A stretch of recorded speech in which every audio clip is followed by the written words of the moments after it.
ದೆಹಲಿಯಲ್ಲಿ DK Shivakumar cabinet final circus ಇನ್ನೂ ಮುಂದುವರೆದಿದೆ. 2-3 ಮೀಟಿಂಗ್ ಆದ್ರೂ ಕೂಡ ಇನ್ನೂ ಕೂಡ ಲಿಸ್ಟ್ ಫೈನಲ್ ಆಗಿಲ್ಲ.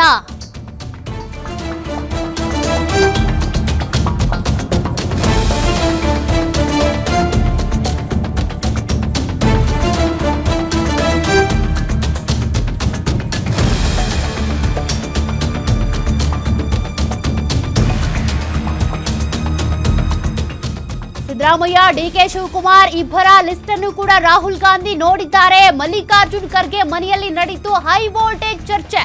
ಹಳೆ ಸಚಿವರ ಲಿಸ್ಟ್ ನೋಡಿ ಹೊಸ ಮುಖಗಳ ಬಗ್ಗೆ ರಾಹುಲ್ ಗಾಂಧಿ ಪ್ರಶ್ನೆ ಮಾಡಿದ್ದಾರೆ. ಹೊಸಬರ ಲಿಸ್ಟ್ ಎಲ್ಲಿ ಡಿಕೆ ಶಿವಕುಮಾರ್ ಅಂತ ಕೇಳಿದ್ದಾರೆ.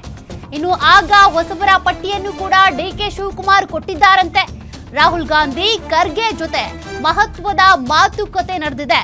ಖರ್ಗೆ ಮನೆಯಿಂದ ಸೋನಿಯಾ ಗಾಂಧಿ ನಿವಾಸಕ್ಕೆ ತೆರಳಿದಂತ ಸಿದ್ದರಾಮಯ್ಯ, ಡಿಕೆ ಶಿವಕುಮಾರ್ ಪಟ್ಟಿ ಜೊತೆಗೆ ಸೋನಿಯಾ ನಿವಾಸದಲ್ಲಿ ಮತ್ತೊಂದು ಸುತ್ತಿನ ಮಾತುಕತೆ.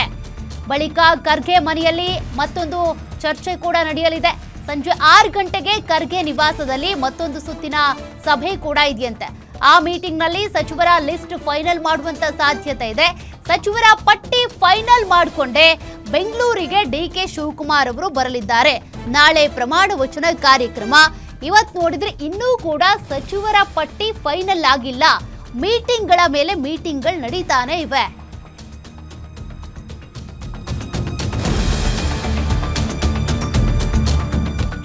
ಸಚಿವರ ಪಟ್ಟಿಯನ್ನ ಫೈನಲ್ ಮಾಡಿಕೊಂಡೇ ಬೆಂಗಳೂರಿಗೆ ಬರಬೇಕು ಅನ್ನೋದು ಡಿಕೆ ಶಿವಕುಮಾರ್ ಅವರ ನಿರ್ಧಾರ.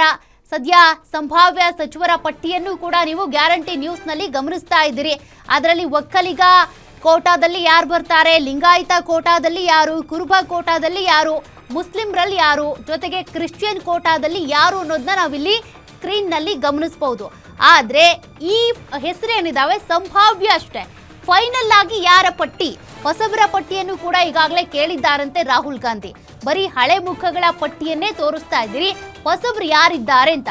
ಹಾಗಾಗಿ ಆ ಹೊಸಬರ ಲಿಸ್ಟ್ ನಲ್ಲಿ ಡಿಕೆ ಶಿವಕುಮಾರ್ ಕೊಟ್ಟಿರುವಂತ ಪಟ್ಟಿಯಲ್ಲಿ ಯಾರ ಹೆಸರಿದೆ, ಜೊತೆಗೆ ಮಲ್ಲಿಕಾರ್ಜುನ್ ಖರ್ಗೆ, ವೇಣುಗೋಪಾಲ್ ಅವರು ಇರ್ಬೋದು, ಸುರ್ಜೇವಾಲಾ ಮತ್ತೆ ಸೋನಿಯಾ ಗಾಂಧಿ, ರಾಹುಲ್ ಗಾಂಧಿ ಇವರೆಲ್ಲರೂ ಕೂಡ ಸೇರ್ಕೊಂಡು ಸಿದ್ದರಾಮಯ್ಯನವರು ಕೊಟ್ಟಿರುವಂತ ಹೆಸರಿನ ಪಟ್ಟಿ, ಮತ್ತೊಂದು ಕಡೆ ಡಿಕೆ ಶಿವಕುಮಾರ್ ಕೊಟ್ಟಿರುವಂತ ಪಟ್ಟಿ, ಮಲ್ಲಿಕಾರ್ಜುನ್ ಖರ್ಗೆ ಕೊಟ್ಟಿರುವ ಪಟ್ಟಿ, ಈ 3 ಪಟ್ಟಿಗಳಲ್ಲಿ ಇರುವಂತ ಹೆಸರನ್ನ ನೋಡಿಕೊಂಡು ಅಳೆದು ತೂಗಿ ಯಾರನ್ನ ಆಯ್ಕೆ ಮಾಡಿದ್ರೆ ಸೂಕ್ತ ಡಿಕೆ ಶಿವಕುಮಾರ್ ಅವರ ಸಂಪುಟಕ್ಕೆ ಅನ್ನೋದನ್ನ ಫೈನಲೈಸ್ ಮಾಡ್ತಾರೆ.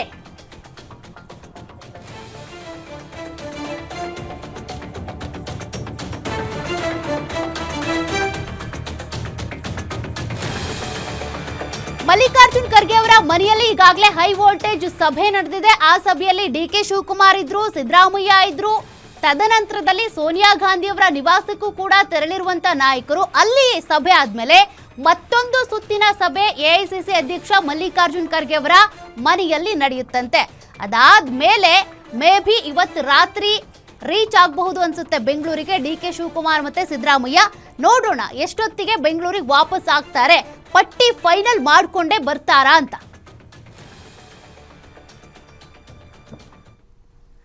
ಡಿಕೆ ಶಿವಕುಮಾರ್ ಅವರ ಸಂಪುಟ ಸೇರೋದಕ್ಕೆ ಅಂತ ಶಾಸಕರು ಸಿಕ್ಕಾಪಟ್ಟೆ ಪೈಪೋಟಿ ನಡೆಸಿದ್ದಾರೆ. ನಾನು ಸಚಿವ ಸ್ಥಾನದ ಆಕಾಂಕ್ಷಿ ಎಂದಂತ ಶಾಸಕ HV ವೆಂಕಟೇಶ್ ಯುವ ಸಚಿವರ ಕೋಟಾದಲ್ಲಿ ನನಗೂ ಅವಕಾಶ ಕೊಡಿ ಅಂತ ಕೇಳಿದ್ದಾರೆ.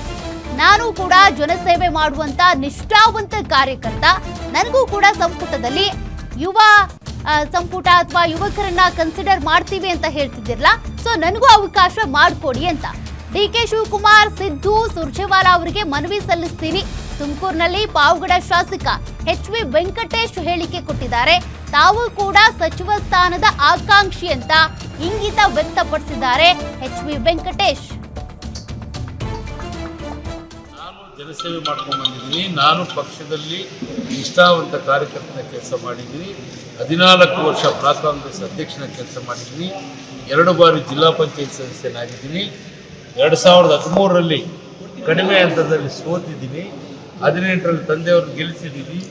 ಮಂತ್ರಿ 2 ಬಾರಿ, 4 ಬಾರಿ ಸಚಿವ, 4 ಬಾರಿ ಶಾಸಕ, 2 ಬಾರಿ ಮಂತ್ರಿ ಮಾಡಿದ್ದಾರೆ. ಈಗಲೂ ನನಗೆ ಯುವಕ ಕೋಟದಲ್ಲಿ ನಾನು ಆಕಾಂಕ್ಷಿನೇ.